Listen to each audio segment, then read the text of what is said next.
किंतु तृप्ति जी का यह कहना है कि आज कुछ लोग नए जुड़े हैं, थोड़ा भूमिका के रूप में बात की जाए, तो मैं बहुत संक्षिप्त में बात कहूँगा। ये जो जैन दर्शन में प्रमाण शास्त्र है, वह प्रमाण शास्त्र ठीक ठीक ज्ञान कराने के लिए है कि जो भी प्रमेय वस्तु है, यानी जिसको हम जानना चाहते हैं, प्रमातुम योग्यम प्रमेयम, 4 तत्व मुख्य होते हैं, प्रमेय, प्रमाता, प्रमाण और प्रमा, या प्रमिति भी कह सकते हैं उसको। जो जानने योग्य, जिसको हम ज्ञेय कहते हैं, प्रमाण शास्त्र में उसी को प्रमेय कहते हैं। और जिसको हम ज्ञान कहते हैं लौकिक दृष्टि से या आध्यात्मिक दृष्टि से, उसी को प्रमाण शास्त्र में प्रमाण नाम दिया गया है। और जो प्रमाता है, ज्ञाता होता है, वही यहाँ प्रमाता है। और वहाँ जो ज्ञप्ति होती है, यानी कि ज्ञान के माध्यम से जो कुछ जाना जाता है, वो यहाँ प्रमिति या प्रमा है। तो ये भारतीय परंपरा में सभी दार्शनिक स्वीकार करते हैं इन चारों बातों को। और न्याय दर्शन में जैसा कि 4 प्रमाण स्वीकार किए गए हैं प्राचीन रूप से, प्रत्यक्ष, अनुमान, उपमान और शब्द।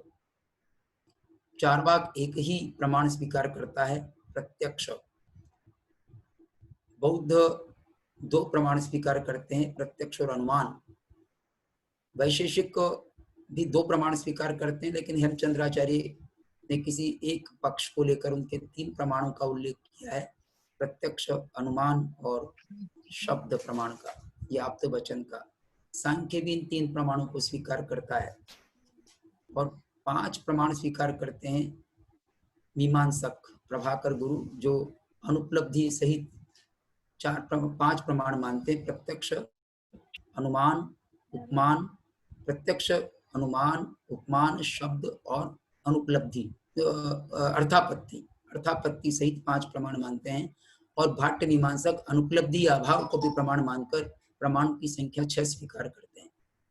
तो जैन दर्शन में प्रमाण क्या है? जैन दर्शन में प्रमाण सम्यक ज्ञान स्वरूप होता है या ज्ञान स्वरूप होता है। तो कारण भी होता है, लेकिन वो संबंधित ज्ञेय पदार्थ का या प्रमेय पदार्थ संबंधित अज्ञान की निवृत्ति करना उसका फल है।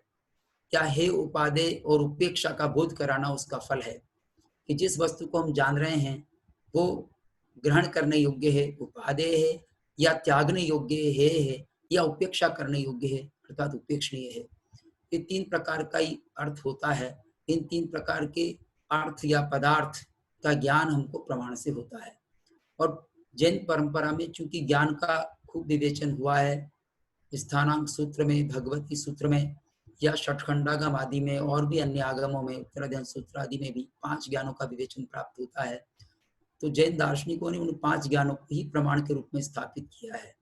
और सबसे पहले इसमें जो योगदान हमको प्राप्त होता है सूत्र शैली में, वो उमा स्वाति का है या उमा स्वामी का है। उन्होंने तत्वार्थ सूत्र लिखकर 5 ज्ञानों को 2 प्रमाणों में विभक्त किया, प्रत्यक्ष और परोक्ष में। ये 2 परोक्ष शब्द नया दिया है जैन दार्शनिकों ने। प्रमाणों की संख्या 2 ही स्वीकार की है, लेकिन परोक्ष प्रमाण में वो 5 भेद कर देते हैं, और प्रत्यक्ष के भी 2 भेद करके फिर उसके और भी भेद कर देते हैं। तो प्रत्यक्ष और परोक्ष ये 2 प्रमाण तत्वार्थ सूत्र में निरूपित है, जिसमें जो आत्मा से सीधा ही होने वाले ज्ञान हैं 3, वो तो है प्रत्यक्ष, और जो इंद्रिय आदि से होते हैं वो परोक्ष हैं। लेकिन आगे चलकर भट्ट, अक्कलंक आदि ने और जिनभद्रगणी ने भी विशेष आवश्यक भाष्य में इंद्रिय से होने वाले ज्ञान को भी प्रत्यक्ष की कोटि में रखा है। तो जैन दार्शनिकों ने भी इंद्रिय से होने वाले ज्ञान को परोक्ष से सांव्यवहारिक प्रत्यक्ष के रूप में स्थापित किया है। तो इस तरह से प्रत्यक्ष का दायरा जैन दर्शन में भी बड़ा हो गया है। और यहाँ अलौकिक प्रत्यक्ष तो है ही है, अलौकिक कहें या उसको सीधे आत्मा से होने वाला प्रत्यक्ष है, वो तो है ही है, जिसमें अवधि ज्ञान, मन पर्याय ज्ञान और केवल ज्ञान का समावेश होता है। साथ में इंद्रिय ज्ञान और मन से होने वाले ज्ञान का भी समावेश प्रत्यक्ष में हो जाता है। और परोक्ष ज्ञान में फिर अनुमान है, इसके पूर्व फिर 2 और ज्ञान जोड़े गए, स्मृति, प्रत्यभिज्ञान, फिर 3 ज्ञान, एक तर्क और फिर चौथा अनुमान। ये 4 जो हैं वो मति ज्ञान के भेदों के आधार पर परोक्ष प्रमाण में शामिल हैं, और जो श्रुत ज्ञान है उसको आगम प्रमाण के रूप में परोक्ष प्रमाण में शामिल किया है। अब हेमचंद्राचार्य ने जब प्रमाण का ग्रंथ रचा तो इन्होंने कई ग्रंथों की रचना उसके पूर्व कर दी थी, इसलिए वो अथः प्रमाण मीमांसा से सूत्र का प्रारंभ करते हैं कि मैं प्रमाण मीमांसा की विवेचना कर रहा हूँ। यद्यपि उनका लक्ष्य जैन सिद्धांतों की समूचे रूप से प्ररूपणा करना लक्ष्य रहा है, जैसा कि वृत्ति में उन्होंने प्रथम सूत्र के वृत्ति की भूमिका में लिखा है, लेकिन वो उसको पूर्ण नहीं कर पाए और उनको दूसरे आह्निक के प्रथम अध्याय तक ही दूसरे अध्याय के प्रथम आह्निक तक ही इसमें सूत्र प्राप्त होते हैं, जिन सूत्रों की संख्या 100 है। इतना ही हमको उपलब्ध होता है, लेकिन प्रमाण शास्त्र की दृष्टि से ये 100 सूत्र भी महत्वपूर्ण हैं। इनमें वो प्रमाण का लक्षण करते हैं सम्यक अर्थ निर्णय प्रमाणम, यानी अर्थ का, पदार्थ का जो सम्यक ज्ञान है, निश्चयात्मक ज्ञान है, वो प्रमाण कहलाता है। उन्होंने उसका निरूपण करते हुए कहा कि मैंने स्व शब्द को समावेश क्यों नहीं किया, क्योंकि स्व का जो स्व जो है वो ज्ञान के साथ साथ जो विपरीत ज्ञान है या संशय ज्ञान है उनमें भी पाया जाता है, वो भी स्व पर प्रकाशक होते हैं। तो प्रत्येक ज्ञान स्व पर प्रकाशक होता है, इसलिए स्व को लक्षण मानना आवश्यक नहीं है, लेकिन पर पदार्थ को जानने में ही कहीं भ्रांति हो सकती है, विपरीतता हो सकती है, संशय हो सकता है, तो अप्रमाण भी होता है। इसलिए उन्होंने ज्ञान की स्व पर प्रकाशकता होते हुए भी स्व को लक्षण में नहीं रखकर सम्यक अर्थ निर्णय प्रमाणम ये लक्षण दिया है, और उसका कारण स्वयं ने आगे उसकी परीक्षा करके बताया है। उसके पश्चात उन्होंने प्रामाण्य की बात भी की है कि हम प्रमाण को कैसे जाने कि हमारा प्रमाण सही है। तो प्रमाण की प्रमाणता का ज्ञान स्वतः और परतः दो प्रकार से हो सकता है। स्वतः तो जब अभ्यास दशा होती है तो हम स्वयं उसका प्रामाण्य जान लेते हैं किसी ज्ञान का। जिस वस्तु को हम रोज देखते हैं, जानते हैं, हमारे घर को रोज देखते हैं, तो उसके लिए किसी को पूछना नहीं पड़ता कि ये घर मेरा है।